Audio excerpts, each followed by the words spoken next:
Las Vegas officials say they have identified the driver of the Cybertruck that exploded outside Trump International Hotel Wednesday. CBS News reporter Andres Gutierrez joins us now. Andres, what more do we know about the driver and the status of the investigation? Well, good evening, Lindsay. At this point, the police department has positively identified the driver of that Cybertruck as 37-year-old Matthew Livelsberger of Colorado Springs, Colorado. They had been waiting to make this positive ID because his body had been so badly burned in the explosion, and they had to send out DNA testing. That DNA testing came back, and this afternoon they were able to send out that notification. The cause of death, they did allude to this earlier today, is that it was ruled by suicide. They pointed out at a news conference earlier this afternoon that it was a shot that they saw that he ended up shooting himself in the head before the explosion. At this point, we know that the 37-year-old did rent the Cybertruck in Colorado and made the trip through Colorado, around New Mexico, and through Arizona before making it here to Las Vegas yesterday morning around 7:35 local time. He ended up going up and down the Las Vegas Strip before eventually ending up at the hotel. In fact, had cased the Trump Hotel. I was seen on surveillance cameras going through the valet area and then getting out before deciding about half an hour later to come back here and detonate in that vehicle. We're told that besides the one gun they found at the bottom of his feet there in the vehicle, there was another semi-automatic gun. Both weapons were purchased earlier this week on Monday legally in Colorado, Denver to be specific.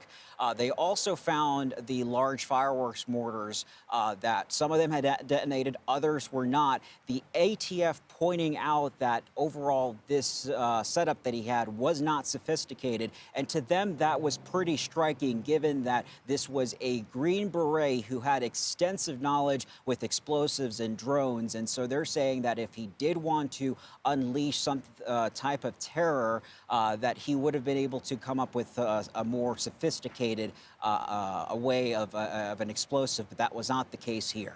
Okay, Andres Gutierrez, thank you.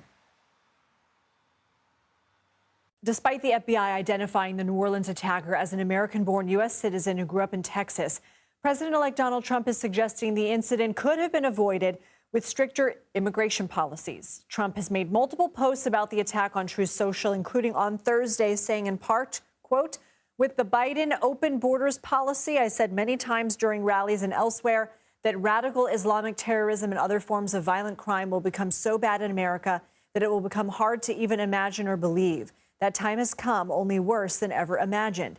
CBS News senior White House and political correspondent Ed O'Keefe joins us now from West Palm Beach, Florida. So, Ed, Trump falsely claimed the attacker was foreign-born before the public even knew anything about him. He continues to make this about the border. Why is that?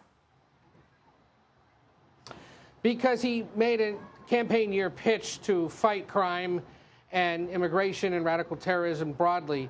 We saw in the early hours of this him suggest that this was a foreigner or someone who had crossed the border illegally to cause the attack in New Orleans. Of course, that was misproven.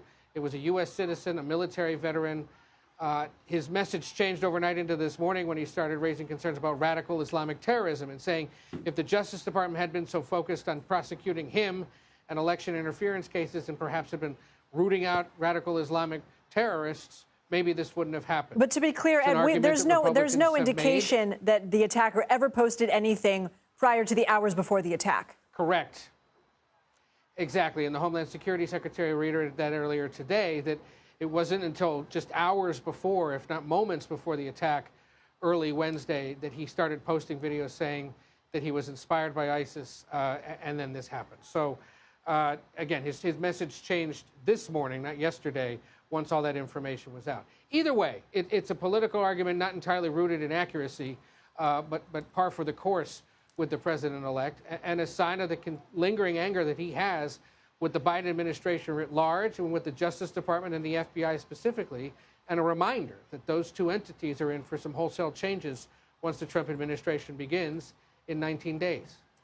And after the New Orleans attack, some Republicans are calling to speed up the Senate confirmation process. In fact, incoming Senate Majority Leader John Thune posted saying that the threat posed by ISIS will outlast this administration. This is a clear example of why the Senate must get President Trump's national security team in place as quickly as possible. Is that possible, considering particularly some of the more controversial picks, for example, Pete Hegseth, Tulsi Gabbard? Set aside Pete Hegseth and Tulsi Gabbard, they are controversial. They are going to take a little while longer, potentially. So that's the defense secretary and the overall head of U.S. national intelligence. But look at some of the other national security, homeland security picks.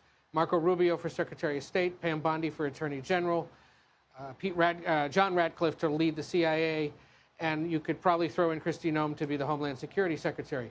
Those four could very well end up on a glide path to getting confirmed on the afternoon of January 20th. What you're going to see starting in about 10 days is confirmation hearings the week of January 13th. It's going to be a traffic jam on Capitol Hill with the various cabinet nominees showing up for their hearings. That can happen before Trump takes office. What cannot happen until he takes office is a vote on those nominees, which, again, traditionally has been done as early as the afternoon of Inauguration Day, right after lunch. They literally go from the inaugural lunch back to the Senate, confirm a bunch of them either unanimously or with high vote margins, and they're trying to set that up to happen. There have been no indications that most of these are going to have any problem, right? We know Rubio, especially, probably John Ratcliffe, and a handful of others may get bipartisan support. So as long as they survive their hearings, this won't be an issue. This is them essentially trying to lay down a marker and a warning to Democrats as they become the minority in the Senate, not to try to slow this down.